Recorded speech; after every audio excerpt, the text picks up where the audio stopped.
법궤 생각, 법궤 생각이라는 제목으로 말씀을 나누겠습니다.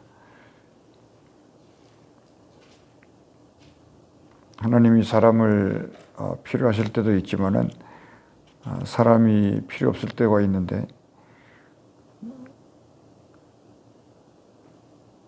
기도가 쉬운 것 같지만은 기도가 쉽지 않고, 기도를 포기하고 싶을 때가 많고, 우리가 사는 날 동안에 그러다 보면 이제 기도를 잊어버리게 되고, 기도를 잃게 되면은 하나님과의 그 커넥션이 없어지게 된다. 그것이 그 사사기의 교훈이었고,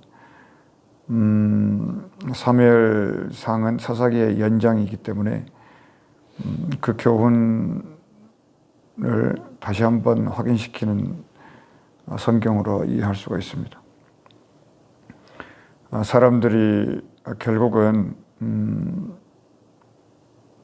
자기들의 생각과 그 계획들이 더 좋다고 선하다고 여겼기 때문에 그 하나님의 법이 없어도 산다는 생각을 오랜 기간을 할 수도 있었을 것이고, 뭐 짧은 시간일 수도 있었을 건데, 그런 하나님은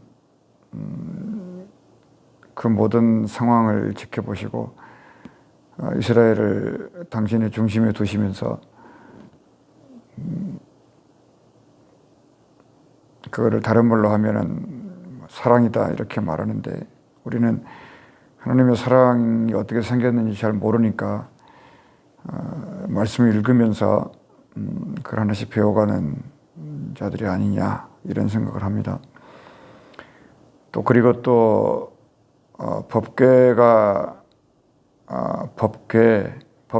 이제 그 상자 안에 하나님의 그 증거물이 들어있다는 거 아닙니까?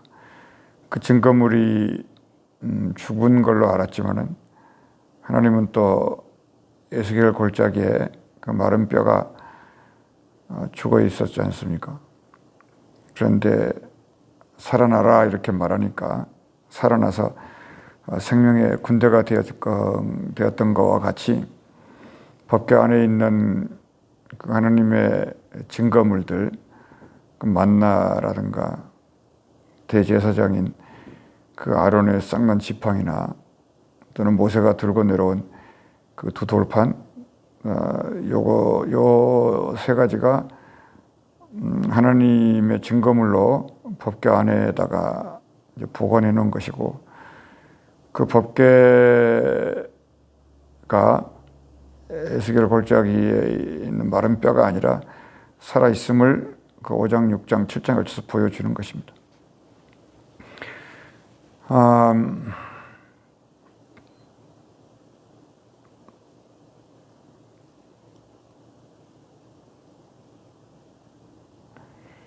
그러니까 무슨 말씀이냐면, 하나님이 사람에게 기대를 안 하면서도 사람을 버릴 수는 없다. 지금 그 딜레마예요. 사람을 기대할 수 없으면서도 사람을 버릴 수 없는 굉장히 고통스러운 거 아니겠어요?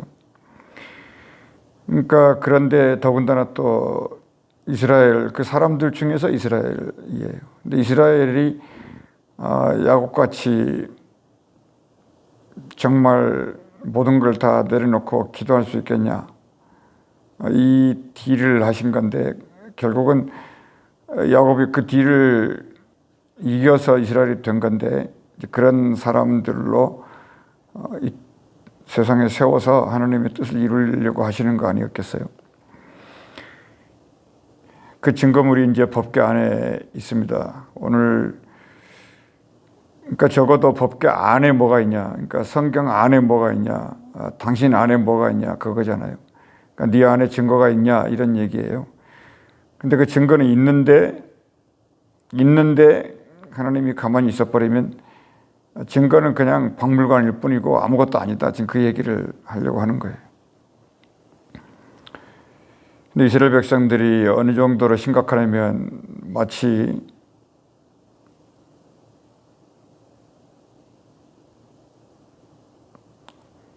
하여튼간에 어느 정도 심각하냐면 이 법계의 행방을 알지도 못해요. 뭐 좀 잃어버렸으면 좀 찾으려고 뭐 노력을 좀 해야 되지 않습니까? 소중한 거를, 그러니까 소중하지 않다는 거죠. 뭐 돈 잊어버린 것은 엄청 찾겠지만은 뭐 법계를 잃어버려도 뭐 찾을 의사가 없어요. 그리고 찾을 능력도 없고, 뭐 법계가 뭐 밤야기 주냐 이런 식이에요. 그냥 우리 지금 먹고 살기도 바쁜데, 그리고 뭐 등등 여러 가지 할 얘기가 하여튼 많을 겁니다. 그리고 이제 법계를 찾았다고 해도 어떻게 생겼어요? 결국은 이 사람들이 그렇게 했잖아요. 법계가 있으니까 자기들이 불리하니까 법계를 들고 나가 싸우다가 뺏기지 않습니까? 자신들의 이익을 위해서는 피도 눈물도 없습니다. 이용해 먹어요. 결국은 뭘로 판명이 됐냐면 이제 죄인이다 이런 소리죠. 인생은 죄인이다. 그럼 결국은 죄의 싹은 뭐가 되겠습니까? 사망이 된다. 이 흐름을 과연 누가 이기겠느냐? 이 흐름을 이길 수 있는 분은 하나님 한 분뿐이죠. 이게 현실이에요. 이제 생각을 잘해야 되고, 하여튼 하나님의 이 중심은 그래도 이스라엘에 있으니까 하나님은 누구시고 뭐 하시는 분이냐 알 수 있는 거죠. 이 문제를 이제 하나님이 직접 일하시기 위해서 계신 분이다. 이게 하나님입니다. 이분이. 그 하나님이 직접 해결해요. 지나온 말 중에 잊지 말아야 될 거는 사람에게 기대를 안 합니다. 절대 안 해요. 그런데 하나님이 택한 백성은 버리지 못한다. 그러니까 법궤는 그 자체가 오늘 이제 6장 읽어보셔서 알겠지만은 5장도 그렇지만 이 분위기가 뭐냐면 시내산의 분위기예요. 뭐 짐승이고 뭐고 뭐 접근했다 그러면 전부 살아남지 못하는 그런 거 있지 않습니까? 산 위에 있어도 그렇고 땅에 있어도 하나님이 쓰시면은 뭐가 된다? 능력이 되는 거예요. 그러니까 뭐 법궤 뭐 아무리 들고 다녀도 하나님의 신이 수면 위에 운행하지 않으면 그럴 수는 없겠지만 예수님이 아무리 갈릴리를 걸어 다녀도 하나님의 신이 함께하지 않으면 그 정도 수준이에요. 그래서 법궤 안에 있는 하나님의 증거물들이, 그러니까 법궤 안에 세 가지가 있는데 블레셋으로부터 이 일을 끝내고 이겼다. 그러면 그 사람들이 뭐 금 5개, 뭐 5개 해서 들고 왔잖아요. 쥐 모양, 금 독종 모양. 그럼 이것도 이겼다. 그러면 거기다가 집어넣을까요? 법궤 안에다가. 아무튼 법궤 안에 하나님이 일하게 하려면, 하나님은 법궤 안에 계시니까 일하게 하려면은 기도해야 된다. 근데 뭐 10년을 기도하자 그런다, 5년을 기도하자 그런다. 그래도 사람들이 할 것 같지만은 안 합니다. 언제 기도하냐면 언제 기도할까요? 이제 사무엘이 이제 이스라엘이 다 잃어버리고 미스바에 아마 다음 장에 나오나 미스바에 모여서 다 기도하자. 우리가 살 길은 그거밖에 없다. 이 말이 사람들이 들을 때 이해가 될 때 기도를 시작해요. 자기를 돌아보고 주변을 돌아볼 때 이건 기도 이외에는 이제는 살 길이 없다. 이제 그것을 확실히 인정을 하고 그때 이제 사무엘이 미스바로 모여라. 그럴 때 모여요. 이게 인생입니다. 그러니까 엄한 거 가지고 자꾸 얘기해봐야 별 의미가 없다는 거예요. 성경 읽다 보면. 그러니까 이제 법궤가 어떻게 일을 했냐면 블레셋 땅에 있으니까 블레셋의 죄를 재판 없이 직결 심판을 한 거예요. 무시무시하잖아요. 재판이 없어요. 법궤가 뚜껑이 열리면 재판이 없다고요. 그러니까 블레셋은 더 이상 못 견디니까 이제 블레셋의 제사장도 있고 신접한 사람도 있는데 사람의 힘으로 안 된다는 걸 알아요. 그래서 자기들이 최고 모시고 있던 소위 제사장들이 있어요. 자기 나라에도. 그리고 자기 나라에도 신접한 사람이 있는데 이 근거가 어딨냐라고 성경이 밝히기를 애굽에 그 두 가지가 있었지 않냐. 어느 나라든지 두 가지가 있다는 거예요. 어느 나라든지 있다는 거예요. 근데 전부 가짜라는 거예요. 근데 진짜는 이스라엘에 있는 제사장과 신접한, 신접한 자도 아니에요. 그냥 사무엘 한 명 딱 그것뿐이에요. 이것만 있다. 이거를 알겠냐, 이걸 증명하는 겁니다. 지금 법궤가 뭐 손도 발도 없는데 움직이면서 모든 일을 처리하고 있는데, 그래서 그들이 이 도대체 안 되겠다. 이거 법궤가 있어가지고는 우리 블레셋이 나라가 없어지겠다. 그럼 빨리 이스라엘로 돌려보내자. 하나님이 일을 이렇게 하신다는 거예요. 그래서 그들이 이제 의논합니다. 어떻게 할까? 어떻게 보내야 되지? 그거는 속건제를 드리라는 거예요. 너희가 죄를 졌으니까, 법궤 가지고 장난쳤으니까, 법궤를 가지고 장난친 건 이스라엘도 장난쳤고 블레셋도 장난쳤으니까 너희들이 전부 하나님의 원래 자녀들 아니었냐? 그 둘이 이제 그만해라는 거예요. 그러니까 제사장이 하는 말이 속건제 드려라. 그리고 독종과 쥐 두 개의 형상을 따가지고 금으로 만들어서 소에 실어가지고 보내라. 그러면 진짜 거기서도 의심을 하거든요. 이 법궤가 정말 우리 블레셋이 이렇게 망한가? 5개의 도시가 있었어요. 여기 텍사스에도 큰 도시 4개가 있잖아요. 블레셋은 5개 도시가 있었는데 아주 이 법궤가 5개의 빅3를 전부 없애버린 거예요, 지금. 숨도 못 쉬는 거죠. 인지 자기들 입에서 하나님이라는 말이 나오게 됐어요. 어떻게 알게 됐냐면 결국은 제사장들하고 이제 제사장들로는 안 돼. 제사장들이야 뭐 앉아가지고 뭐 오늘날로 말하면 예배밖에 더 드렸겠냐고요. 뭐 능력이 있었겠어요. 그냥 찬송하고 기도하고 묵상하고 뭐 신방하고 이거밖에 더 있겠냐고. 근데 그들은 이제 아무것도 아니니까 그 다음에 이제 그래도 좀 무당이 있겠다. 그래도 무당은 그래도 신접이라도 하지 않냐. 제사장은 아무것도 아닌데. 그러니까 무당에게 이제 기대를 걸어.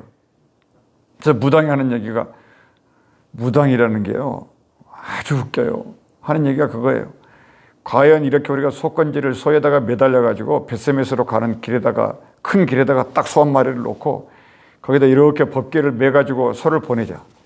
그럼 만약에 우리가 블레셋이 당한 이 아픔이 하나님이 우리를 친가라 그러면 이 법궤가 제대로 갈 것이고 소가 이 길 따라서 제대로 간다고요. 근데 만약에 이 소가 만약에 가다가 뒤뚱거리거나 애매하게 하거나 좀 이상하게 하거나 얘가 다른 길로 가거나 이제 발람의 소처럼 말처럼 말이죠. 이렇게 되면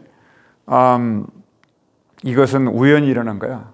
우리 블레셋이 자연재앙이 일어나가지고 작살난 거라고 이렇게 이제 판단을 내리자는 거예요. 하나님이 뭐 안 계신 분도 아니고 드디어 이제 하나님이 뭔가를 보여주는 거죠. 이제 하나님이 자기 집을 자기가 찾아가는 거예요. 그러니까 탕자가 자기 집을 찾아오잖아요. 스스로 찾아가요. 하나님이 누군지 아시겠죠? 참 제가 말하기도 정말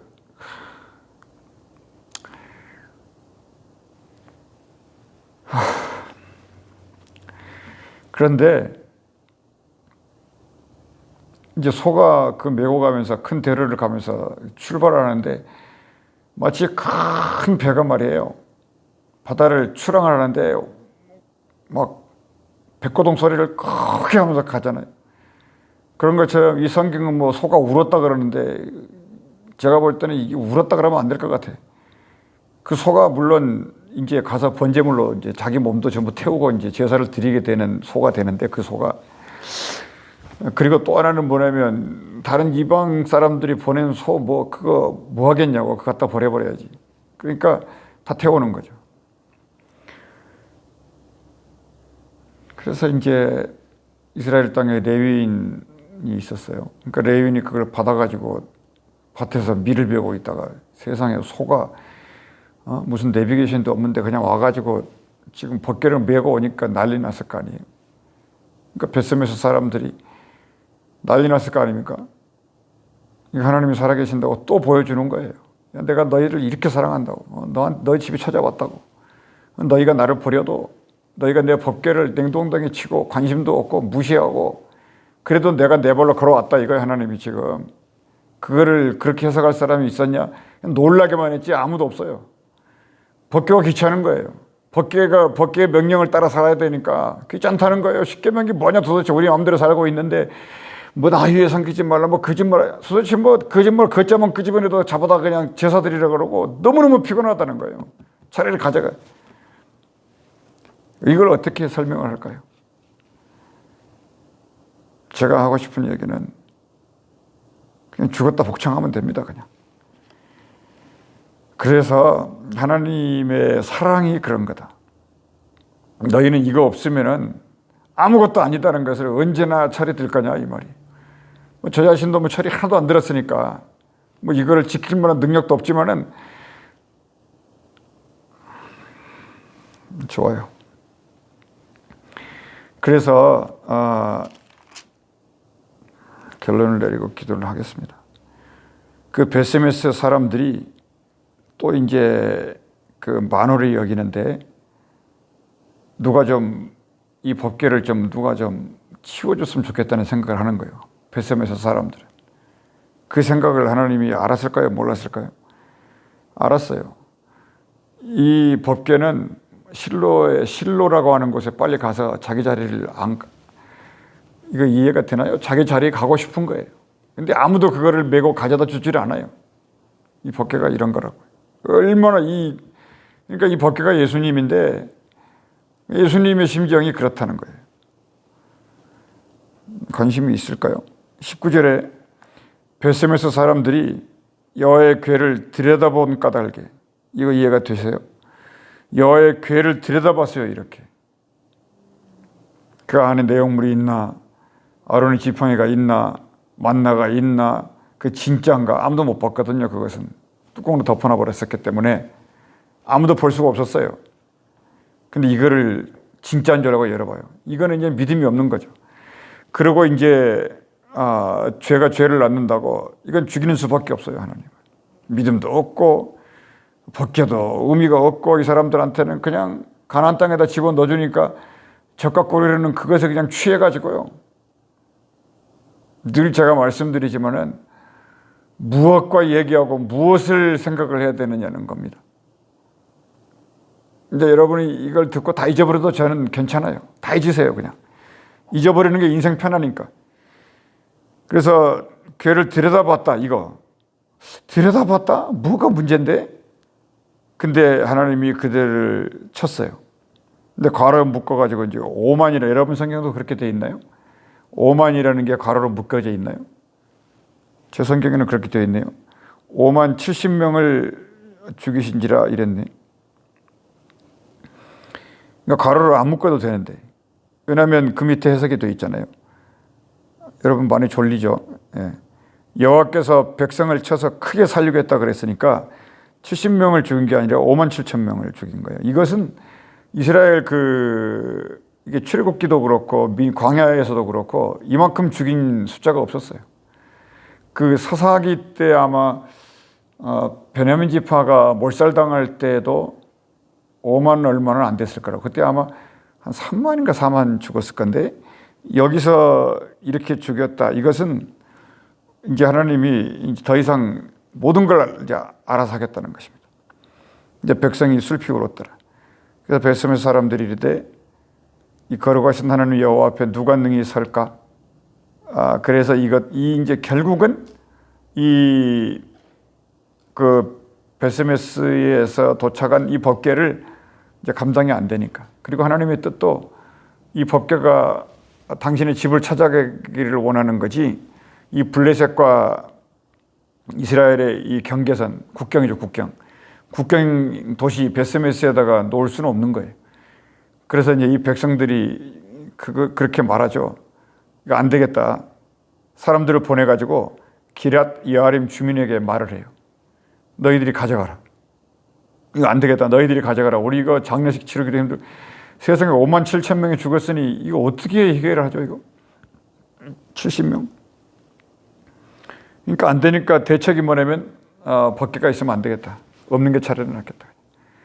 제명의 인생이라도 제대로 살자 이런 생각을 했을 것이고. 그러니까 이제 기럇 여아림으로 이제 보내는데 거기도 법궤의 집이 아니죠. 근데 결국은 이제 왕 세워서 이제 다윗이 이제 예루살렘으로 옮겨가지 않습니까? 아무튼 법궤의 팔자라 그럴까?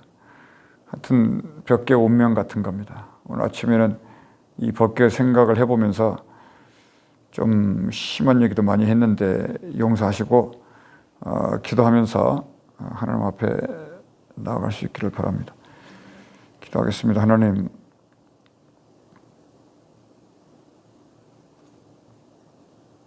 기도하면서 하나님의 아버지의 귀하신 뜻을, 살아계신 주님의 귀하신 뜻을 하나하나 알면서 살아갈 수 있도록 힘을 주옵소서.